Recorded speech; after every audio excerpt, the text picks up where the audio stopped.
সম্মানিত দর্শক, Digitech Sharad YouTube চ্যানেলে আপনাকে স্বাগত। আজকের এপিসোডে আমরা দেখব কিভাবে খুবই সহজে আমরা যে ফর্মটি দেখতে পাচ্ছি, অর্থাৎ এখান থেকে ড্রপডাউন লিস্ট থেকে আমরা একটি ডেটা সিলেকশন করব এবং এখানে কোয়ান্টিটি লিখব, সাপোজ এখানে 5, এবং লেখার সাথে সাথে আমরা দেখুন এখানে আমাদের অটোমেটিকলি এখানে কত ক্যালকুলেশন হয়ে গেছে এবং সেই বাটনে ক্লিক করলে আমাদের নিচে যে এখানে যে ডেটা টেবিল রয়েছে সেখানে অটোমেটিকলি এন্ট্রি হয়ে যাচ্ছে। এবং আবারও আমরা এখান থেকে যখন কিবোর্ড সিলেকশন করছি এখানে কিবোর্ডের রেটটি অটোমেটিকলি চলে আসছে এবং এখানে যখন কিবোর্ডের আমরা একটি কোয়ান্টিটি দিয়ে দিচ্ছি এবং সেই বাটনে ক্লিক করলে সাথে সাথে এটি আমাদের নিচের যে ডেটা টেবিল সেটি চলে আসছে অটোমেটিকলি। খুবই সহজে একটা প্রসেস মেনটেন করে আমরা কাজটি করব।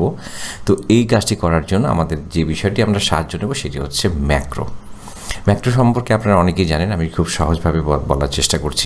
আমাদের অনেক সময় একই কাজ পুনরাবৃত্তিমূলক একই কাজ বারবার করতে হয়।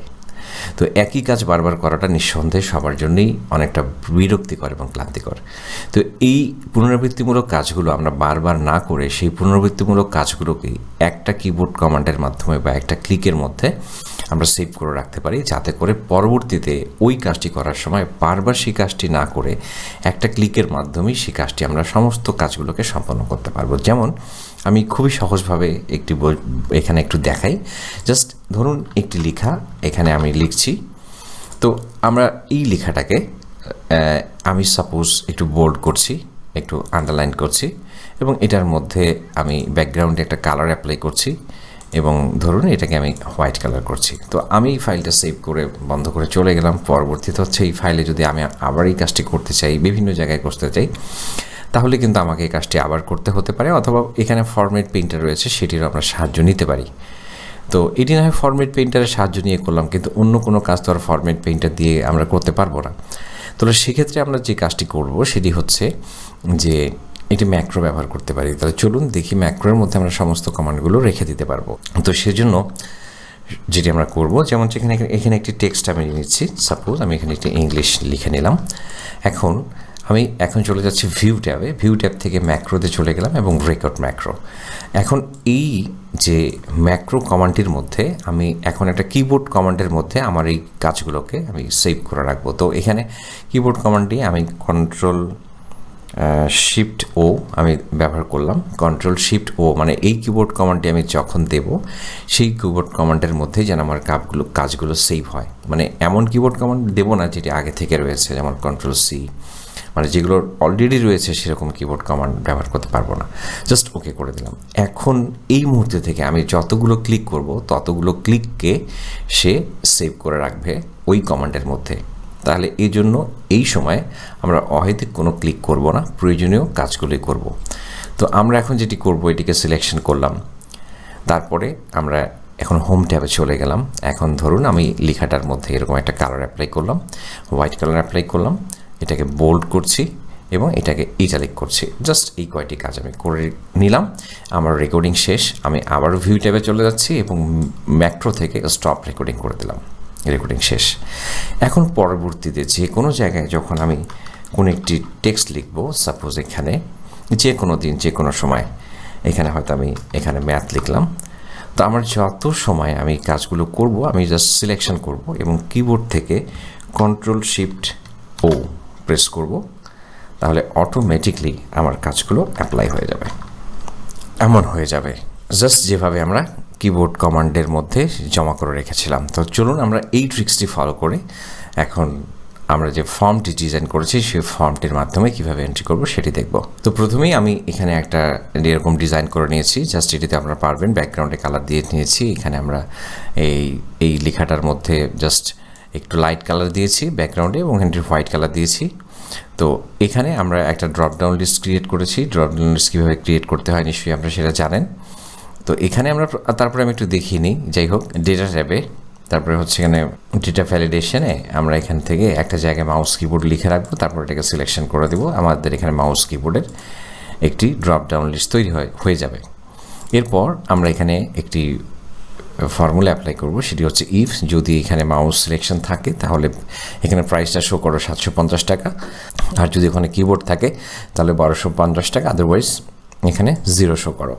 তো এই জন্য এখানে আমরা যখন যেটা এখানে সিলেকশন থাকবে তখন এখানের প্রাইসটা পরিবর্তন হবে, অর্থাৎ আমি কিবোর্ড দিলে অটোমেটিকলি এখানে 1250 চলে আসবে, এবং যখন আমি মাউস দিব তখন এখানে এটা চলে আসবে। এবং এই সেলের মধ্যে আমরা এখানে গুণ করে দেব, অর্থাৎ প্রাইস এবং কোয়ান্টিটি দুটোকে গুণ করে দেব। তো এই হচ্ছে আমাদের এখানকার সেটআপ। এখন যখন আমরা এখানে 5 দিব তখন 5 ক্যালকুলেশন করবে, এখানে যত দিব তত এখানে ক্যালকুলেশন করবে। ওকে, তো এইভাবে আমরা এখানে নিলাম।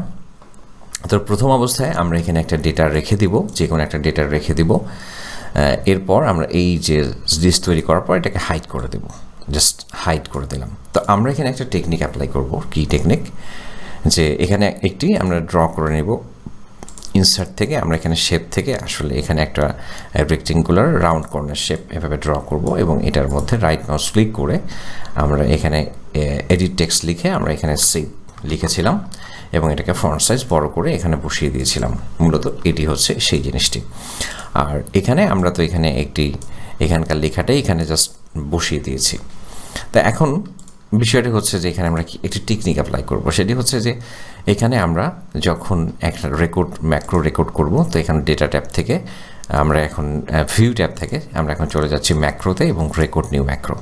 তো এখন এই ম্যাক্রোটার আমরা একটা নাম দিয়ে দিতে পারি, সাপোজ ডেটা বা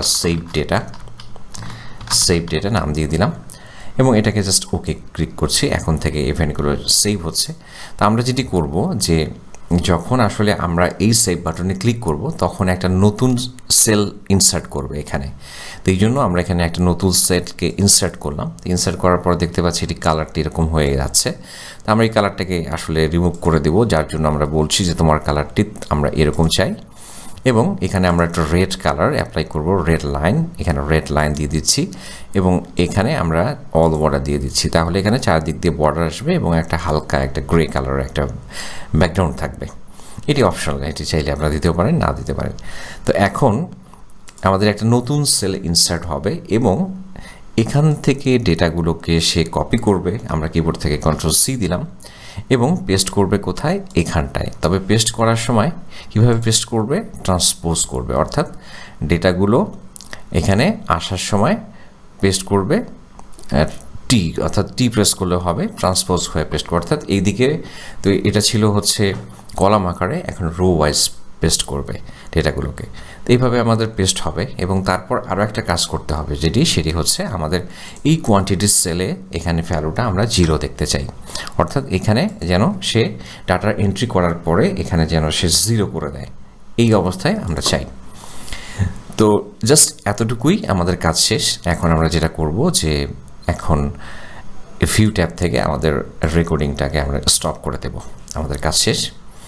তো এখন এই যে আমরা রেকর্ড করলাম ম্যাক্রোটাকে, এই সেই বাটনের সঙ্গে বা এই রেক্টেঙ্গুলার যে শেপটি রয়েছে এই শেপের সাথে আমরা এই ম্যাক্রোটাকে অ্যাসাইন করে দেব। এই জন্য আমরা এখানে চলে যাব অ্যাসাইন ম্যাক্রো, এবং এখান থেকে আমরা দেখিয়ে দিব সেভ ডেটাকে, এবং ওকেতে ক্লিক করব।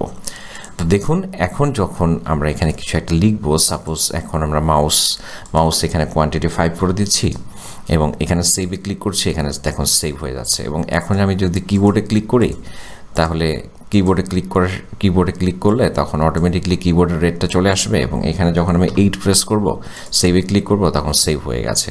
কিবোর্ডের এখানে কোয়ান্টিটি আমি 9 দিয়ে দিচ্ছি, সেভে ক্লিক করছি, সেভ হয়ে যাচ্ছে। একইভাবে মাউস সিলেকশন করব, তো মাউস সিলেকশন করে এখানে যখন আমি এখানে 7 দেব, তখন সেভে ক্লিক করব, তখন সেভ হয়ে যাবে।